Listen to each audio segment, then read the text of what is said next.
ምርጥ 5 ታሪኮች ከተመቻቹ ሰብስክራይብ አድርጉ። ግዙፍ የብረት ጎማ ከሰሩ በኋላ መላውን ክፍል በውስጡ አስገቡት። በመቀጠልም የክፍሉን የቤት ዕቃዎች በሙሉ በብሎን አጣቀው አሰሩ። ቀጥሎም ክፍሉ ውስጥ ተወዛዋዡ ሲገባ ካሜራውን ከክፍሉ ጋር አያይዘው አሰሩት።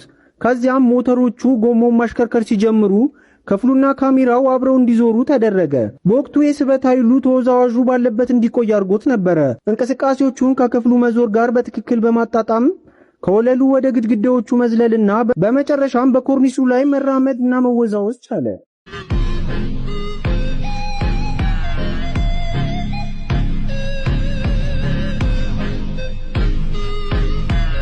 ከተመቻቹ ላይክ እያረጋችሁ ህንጻ ውስጥ የቆመበት የወለል ጣውላ ተሰብሮ በቀጥታ ወደ ፍሳሽ ማስወገጃ ቱቦ ውስጥ ወደቀ።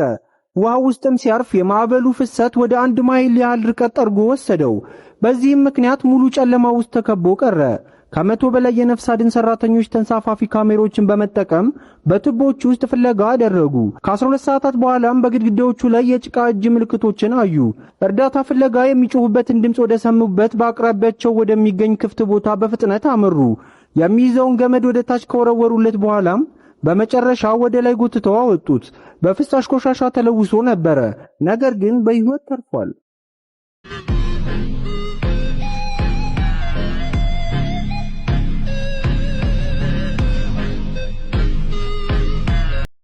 ልጄ በድንገት ወደ ፍሳሽ ማስወገጃ ቱቦ ውስጥ ወደቀብኝ ስትል ነበር ለፖሊስ የነገረቻቸው።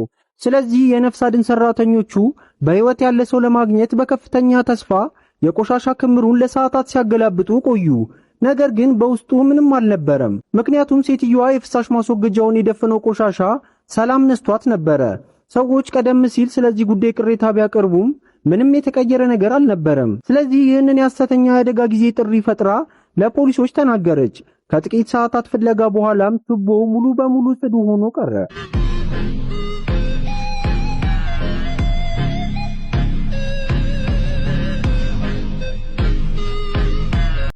መንገደኞችን የጫነ አውሮፕላን እየበረረ እያለ አብራሪው ምንም እንዳያይ የመስኮት ማጋረጃውን ይዘጉታል። ይህንንም ያደረጉት አብራሪው ረዳቱን ምንም ሳያይ አውሮፕላኑን ማሳረፍ እችላለሁ ብሎ ስለተወራረደ ነበር። በአውሮፕላን ውስጥ ያሉት መሳሪያዎችን ብቻ በመጠቀም ወደ ማረፊያው ቢቃረብም ፍጥነቱ ግን እጅግ በጣም ከፍተኛ ነበር። የአየር ትራፊክ ተቆጣጣሪዎች ማረፉን እንዲያቆም ቢነግሩትም እሱ ግን ትዕዛዙን ችላ በማለት ጉዞውን ይቀጥላል። ጎሞቹ መሬት እንደነኩ አውሮፕላኑ ተገልብጦ በእሳት ተያያዘ። ከ94 መንገደኞች መካከል ሰባዎቹ ሕይወታቸው ሲያልፍ ለዚህ ሁሉ ጥፋት ምክንያት የሆነው አብራሪ ግን በታምር ይተርፋል። የተፈረደበትም 6 ዓመት እስራት ብቻ ሲሆን ከዚያ በኋላ ተለቋል።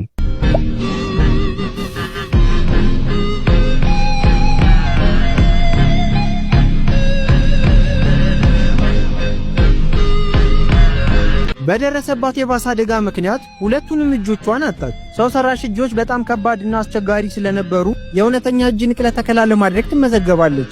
በዚያው ቀን አንድ ወጣት በሞተር ሳይክል አደጋ ህይወቱ ያልፋል። ሐኪሞች የወጣቱን እጆች ከሴትየዋ ጋር ለማገናኘት 13 ሰዓታቶችን ፈጅቶባቸዋል።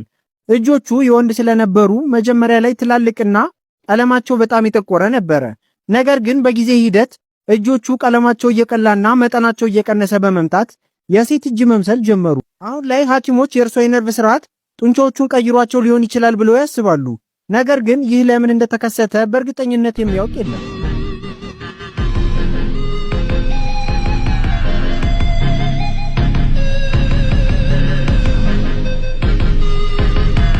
አንድ የ4 ዓመት ህፃን በአራተኛ ፎቅ በረንዳ ላይ ተንጠልጥሎ ነበር። እጆቹ እየተንሸራተቱ ሲሆን ከበታቹ ያለው መሬት ደግሞ በጣም ሩቅ ነበር።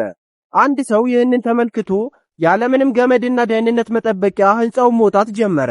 ደረጃ በደረጃ ራሱን እየሳበ ፈርቶ ወደ ነበረው ህፃን ደረሰ። ከዚያም ህፃኑን ይዞ ወደ በረንዳ ወረደው። የዚህ ድርጊት ቪዲዮም በዓለም ዙሪያ ተሰራጨ። በወቅቱ ግለሰቡ ፈረንሳይ ውስጥ የሚኖረው ያለ ህጋዊ ፍቃድ ነበር። ነገር ግን የፈረንሳይ ፕሬዝዳንት ያደረገውን ጀግንነት ካዩ በኋላ የእሳት አደጋ ሰራተኛ አድርገው በመቅጠር የፈረንሳይ ዜግነት ሰጡ።